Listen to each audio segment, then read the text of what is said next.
भारतीय राजनीति का अगला बड़ा पड़ाव अब उपराष्ट्रपति चुनाव है और इसकी जंग अब और भी दिलचस्प हो गई है। विपक्षी इंडिया गठबंधन ने लंबे मंथन के बाद आखिरकार अपने उम्मीदवार के नाम से पर्दा उठा दिया है। गठबंधन ने सर्वसम्मति से सुप्रीम कोर्ट के पूर्व न्यायाधीश बी सुदर्शन रेड्डी को उपराष्ट्रपति पद का उम्मीदवार बनाया है। उनका सीधा मुकाबला एनडीए के प्रत्याशी और तमिलनाडु से आने वाले वरिष्ठ नेता सीपी राधाकृष्णन से होगा। ऐसे में एक ओर जहां सत्ता पक्ष अपने राजनीतिक अनुभव वाले चेहरे के साथ मैदान में है, तो वहीं दूसरी ओर विपक्ष ने न्यायपालिका से आए निष्पक्ष और गैर राजनीतिक व्यक्तित्व को दांव पर लगाया है। यही वजह है कि इस बार का मुकाबला केवल संख्याओं का खेल नहीं बल्कि विचारधाराओं का टकराव भी माना जा रहा है। ऐसे में आइए विस्तार से जानते हैं इस खबर से जुड़े हर एक पहलू के बारे में। साथ ही ये भी जानेंगे कि आखिर बी सुदर्शन रेड्डी को ही क्यों विपक्ष ने राष्ट्रपति पद का दावेदार बनाया। दरअसल भारतीय राजनीति में उपराष्ट्रपति चुनाव हमेशा से खास महत्व रखते हैं। इस पद को केवल राज्यसभा की कार्यवाही संभालने या राष्ट्रपति की अनुपस्थिति में जिम्मेदारी संभालने तक ही सीमित नहीं देखा जाता, बल्कि ये सत्ता और विपक्ष दोनों के बीच संतुलन का प्रतीक भी है। वहीं इस बार का चुनाव और भी दिलचस्प होने वाला है, क्योंकि विपक्षी गठबंधन इंडिया ने अपना उम्मीदवार तय कर दिया है।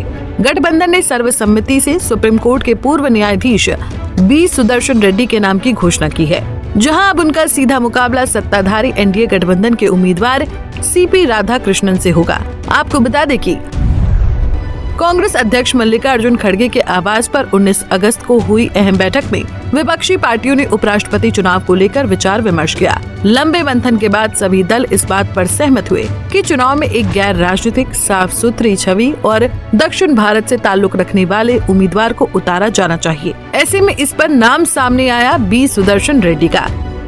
खड़गे ने उनके नाम की औपचारिक घोषणा करते हुए कहा कि रेड्डी भारतीय न्यायपालिका के सम्मानित और प्रगतिशील चेहरों में से एक है और उनका अनुभव लोकतंत्र के लिए मूल्यवान साबित होगा। वहीं गठबंधन की रणनीति साफ है। एनडीए ने जहां अपने उम्मीदवार के रूप में राजनीतिक पृष्ठभूमि वाले नेता को उतारा है, वहीं इंडिया ने न्यायपालिका से जुड़े चेहरे को सामने रखकर एक अलग संदेश देने की कोशिश की है।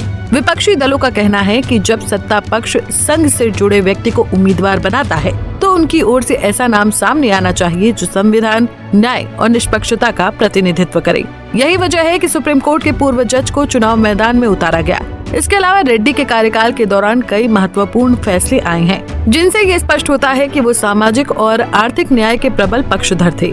उन्होंने बार बार संविधान और मौलिक अधिकारों की रक्षा को प्राथमिकता दी। कांग्रेस अध्यक्ष खड़गे ने भी प्रेस कॉन्फ्रेंस में कहा कि अगर आप रेड्डी के फैसलों को पढ़ेंगे तो पाएंगे कि उन्होंने हमेशा कमजोर वर्गों और गरीब तबकों के पक्ष में खड़े होकर न्याय किया है। ऐसे में विपक्ष के इस फैसले ने निश्चित तौर पर चुनाव को रोचक बना दिया है। लेकिन अगर समीकरणों की बात करें तो संसद में एनडीए के पास अब भी बहुमत है, यानी नंबर गेम के लिहाज से उनकी स्थिति मजबूत मानी जा रही है। हालांकि विपक्ष को उम्मीद है कि कुछ क्षेत्रीय दल उनके उम्मीदवार का समर्थन कर सकते हैं, जिससे मुकाबला बराबरी का हो जाए।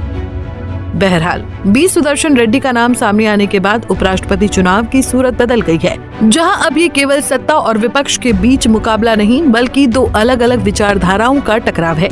ऐसे में अब नतीजा चाहे जो भी हो, लेकिन इतना तो तय है कि 2025 का ये उपराष्ट्रपति चुनाव भारतीय राजनीति में लंबे समय तक चर्चा का विषय बना रहेगा।